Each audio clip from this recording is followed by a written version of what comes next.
मेरे प्यारे बच्चों, आज हम सब हिंदी पाठ्य पुस्तक के अंतर्गत सूरदास के पद का अध्ययन करेंगे। आइए हम सबसे पहले सूरदास जी के विषय में जान लेते हैं। सूरदास जी का जन्म सन 1478 ईस्वी में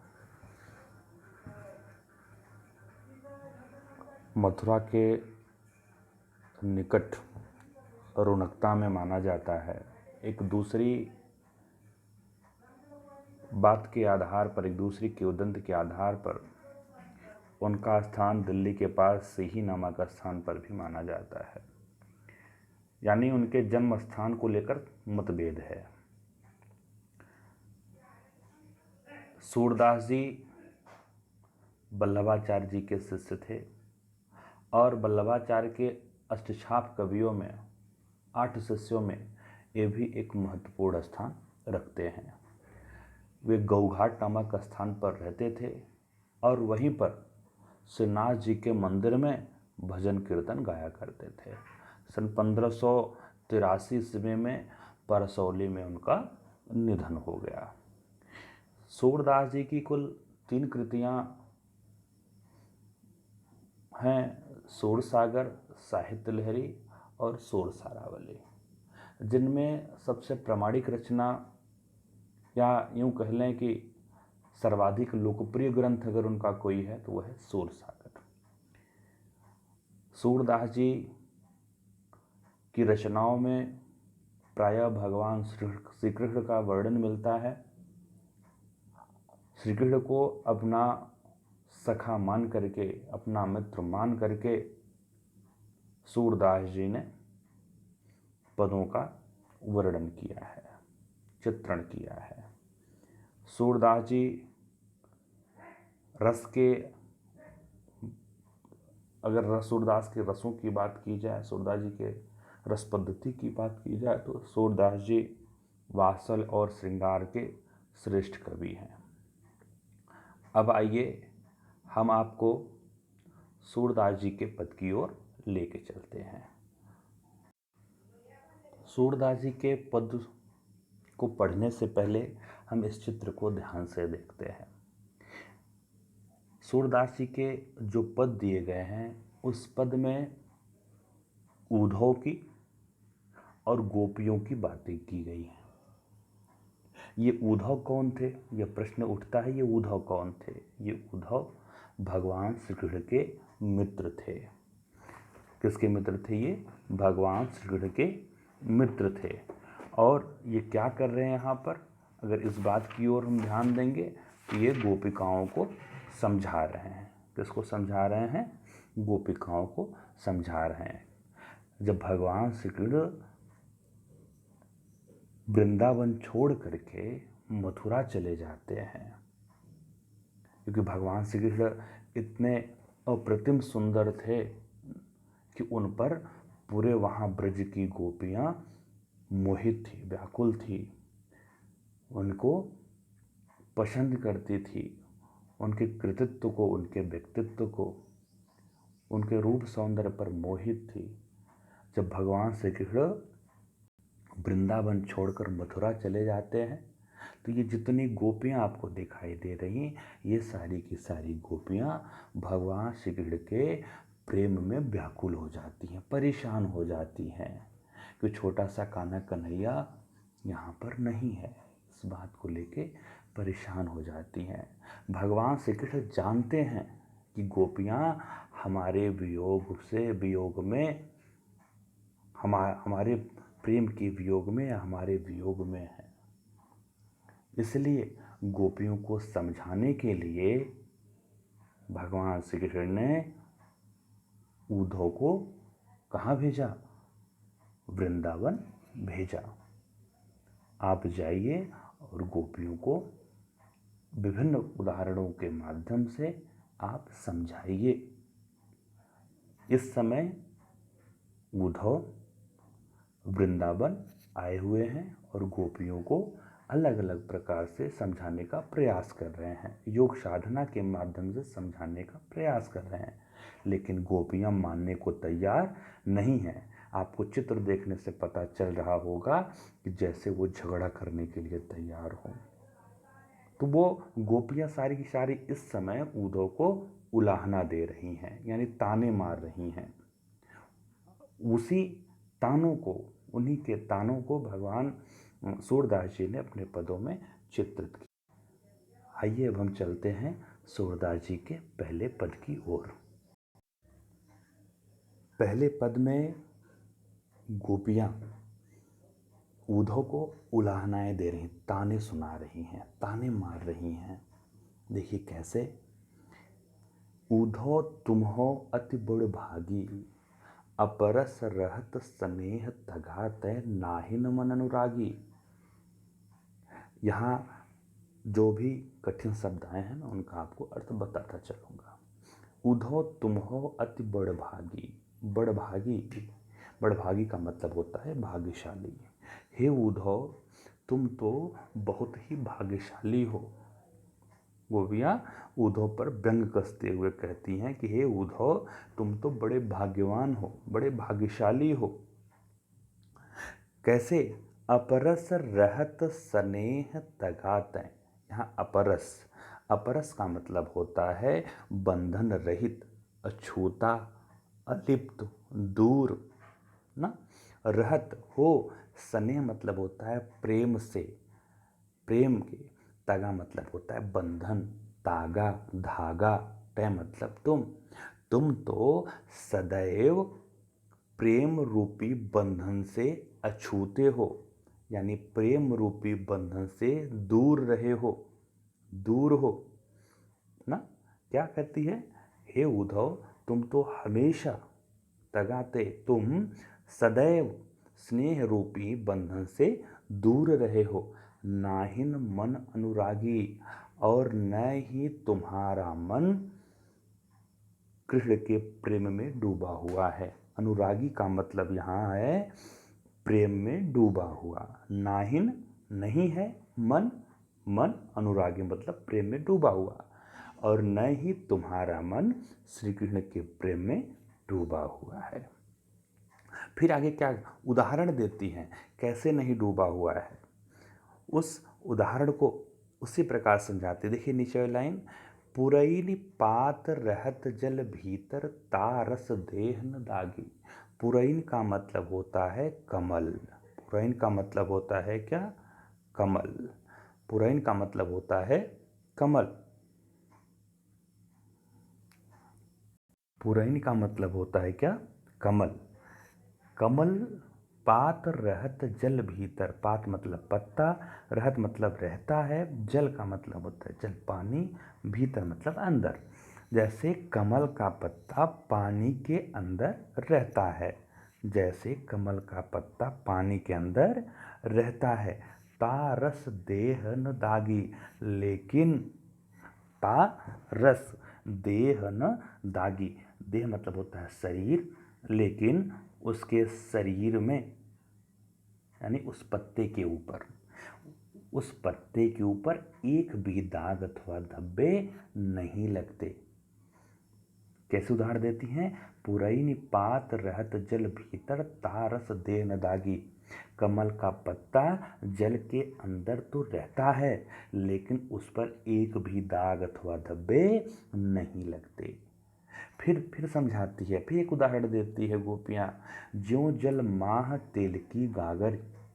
ज्यों मतलब जैसे, जल माह तेल, जैसे जल में तेल, जैसे जल की मटकी में, जैसे पानी की मटकी में तेल की बूंद रहती तो है। गागर मतलब होता है मटकी जिसमें पानी रखा जाता है। जैसे जल की मटकी में तेल की बूंद रहती तो है, लेकिन बूंद न ताको लागी, लेकिन वह पानी उस तेल की बूंद का कुछ बिगाड़ नहीं पाता। वह पानी उस तेल में नहीं चिपकता।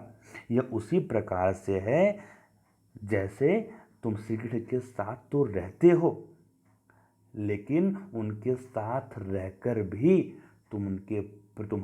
तुम्हें उनका प्रेम नहीं संलिप्त कर पाया है। तुम्हारे ऊपर उनके प्रेम की अप्रतिम छाया नहीं पड़ी है। फिर क्या, प्रीत नदी में पाव न भोर्यो तृष्ण रूप परागी। हे उद्धव, प्रीति नदी, प्रीति का मतलब होता है प्रेम, नदी का मतलब नदी।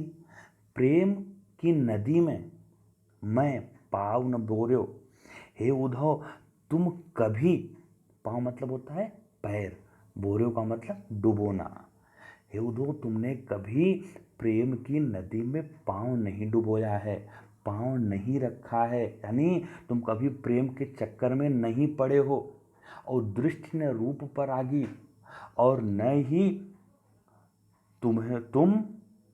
तुम्हारी दृष्टि, तुम और तुम्हारी दृष्टि उस श्रीकृष्ण के रूप सौंदर्य पर मुग्ध हुई है। यहाँ एक शब्द है परागी। परागी का मतलब होता है आत्ममुग्ध होना, मंत्रमुग्ध होना, मोहित होना। न ही तुम्हारी दृष्टि उस भगवान श्री कृष्ण के रूप पर मोहित हुई है। फिर कहती हैं सूरदास जी, अब गोपियों को संकेतित करते हुए कहते हैं, अबला हम भोरी गुर चाटी जो पागी। भोरी का मतलब है भोली। सूरदास अबला गोपिकाएं स्वयं के लिए बोलती हैं कि हम भोली भाली अबला स्त्रियां हैं। हम अबला, हम भोरी, हम भोली भाली अबला गोपियां हैं, महिलाएं हैं, स्त्रियां हैं। गुड़ चाटी जो पागी, गुड़ का मतलब होता है गुड़, गुड़ खाने वाला मीठा पदार्थ। चाटी मतलब चींटी, जो मतलब जैसे, और पागी मतलब चिपकी हुई, लिपटी हुई। हम भगवान श्री कृष्ण से उसी प्रकार चिपटे हुए हैं जैसे गुड़ चाटी जो पाकी, जैसे गुड़ में चींटियां चिपकी रहती हैं, जैसे गुड़ में चींटियां चिपकी रहती हैं। आइए हम इससे संबंधित कुछ प्रश्न कर लेते हैं। गोपियां किसे बड़भागी कहती हैं और क्यों? गोपियां किसे बड़भागी कहती हैं और क्यों? उत्तर है, गोपियां उद्धव को बड़भागी कहती हैं और इसलिए क्योंकि उन्होंने कृष्ण से प्रेम नहीं किया है और न ही वह कृष्ण के प्रेम में व्याकुल हैं।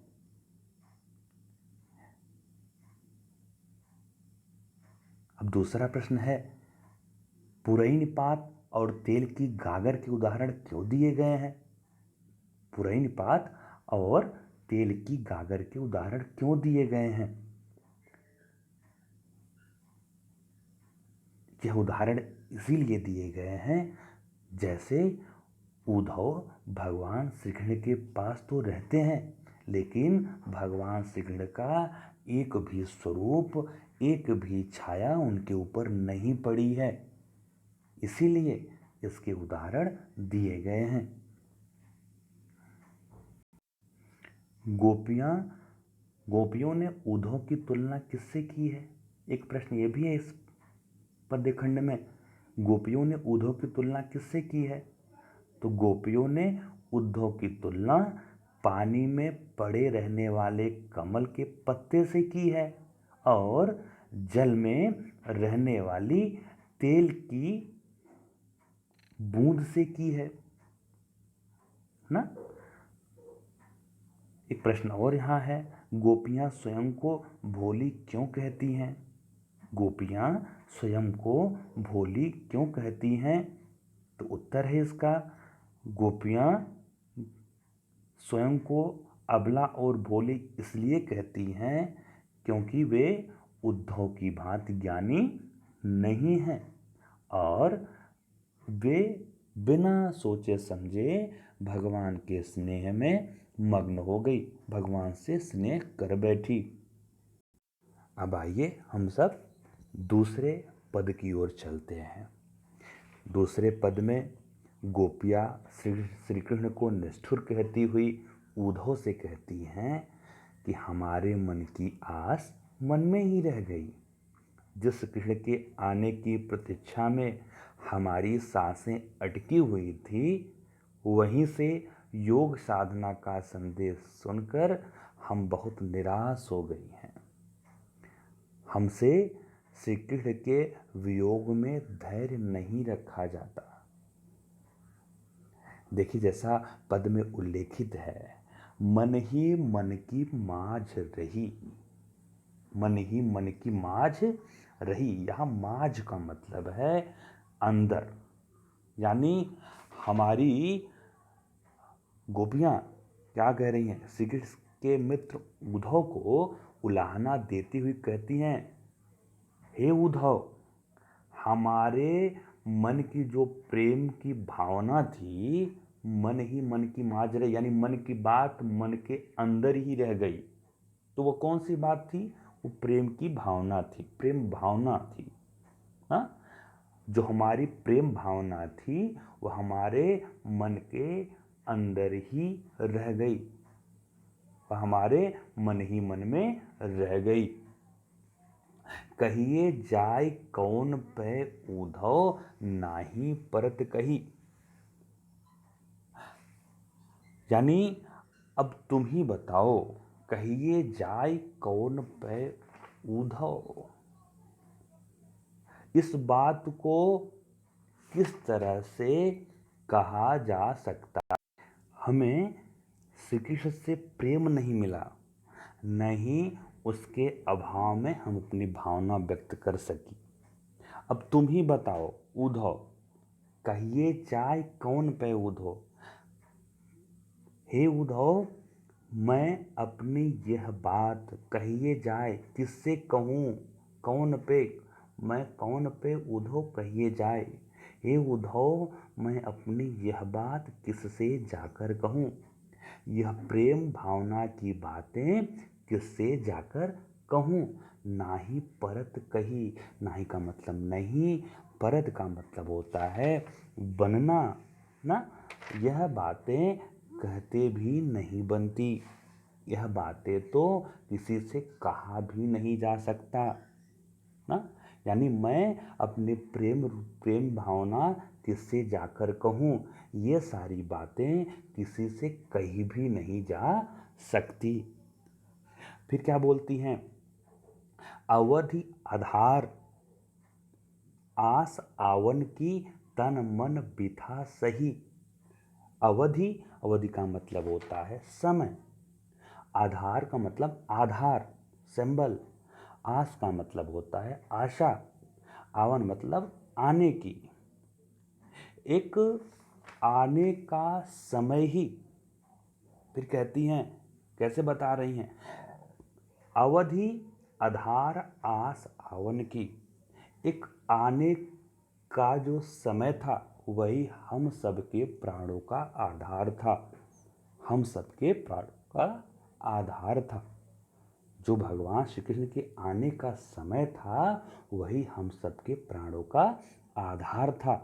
और तन मन बिथा सही, और हम उसी की आस में, और हम उसी की आशा में। तन का मतलब होता है शरीर, मन, बिथा मतलब व्यथा, सही मतलब सह रही थी।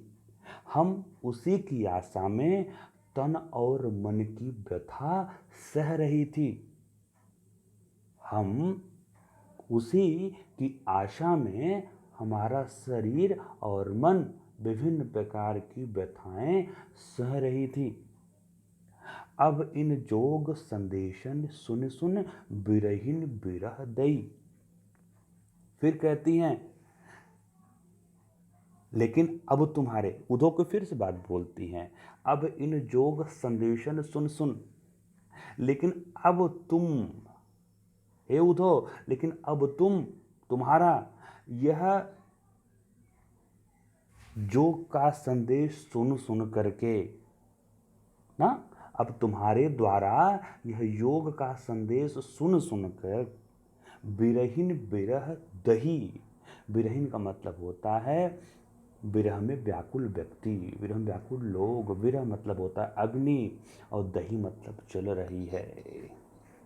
विरहिन विरह दही, हम सब विरह की अग्नि में जल रही हैं।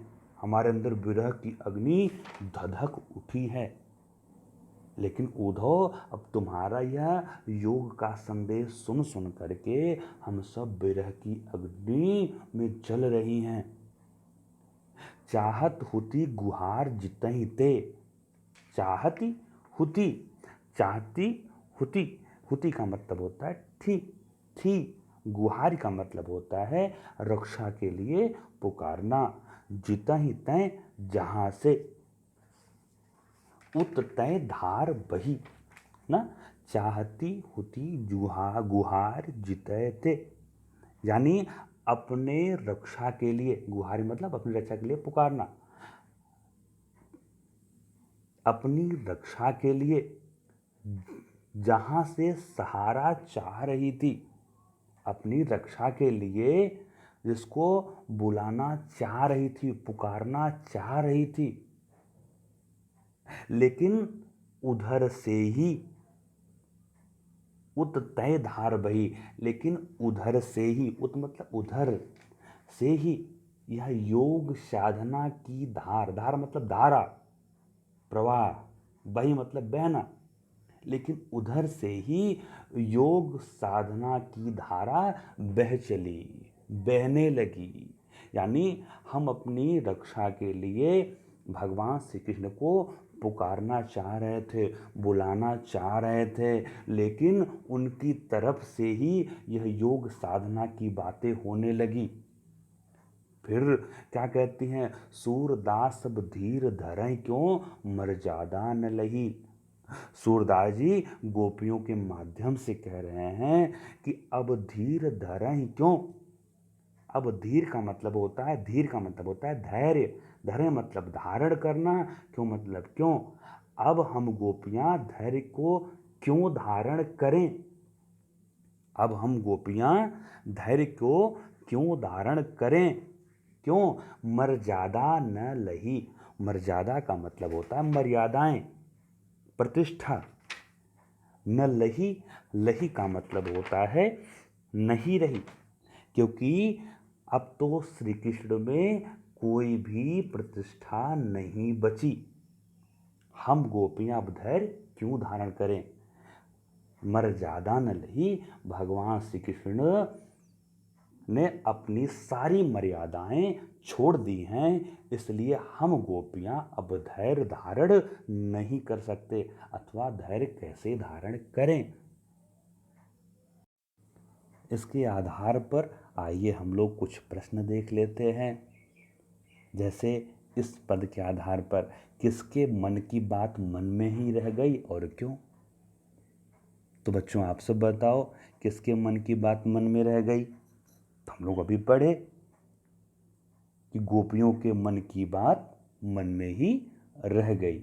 और क्यों रह गई, क्योंकि श्री कृष्ण गोपियों को ब्रज में अकेला छोड़कर मथुरा चले गए। उन्होंने गोपियों से मिलने आने की बजाय युग का संदेश भेज दिया। इसलिए गोपियों की जो प्रेम भावनाएं थी वो कुंठित हो गई, और वे श्री कृष्ण के सामने अपना प्रेम नहीं प्रकट कर सकी। इसलिए मन की बात मन के ही अंदर रह गई। अब यहां से दूसरा प्रश्न उठता है, बेटा गोपियां क्या व्यथा सह रही हैं, गोपियां क्या व्यथा सह रही हैं और किसके बल पर सह रही थी ना। तो गोपियां श्री कृष्ण के वियोग की व्यथा सह रही थी, और यह सोच कर सह रही थी, किसके बल सह रही थी, और यह सोच कर सह रही थी कि कुछ समय बाद भगवान श्री कृष्ण ब्रज में अवश्य आएंगे ना।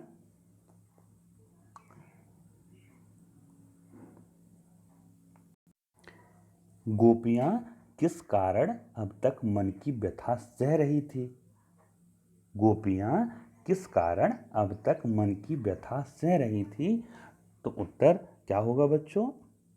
हाँ, उत्तर होगा गोपियाँ अब तक श्री कृष्ण से मिलने की आशा में मन की व्यथा सह रही थी। क्या सह रही थी? किसकी आशा में? श्री कृष्ण से मिलने की आशा में मन की व्यथा सह रही थी। धन्यवाद। अगला 2 पद अगले वीडियो में।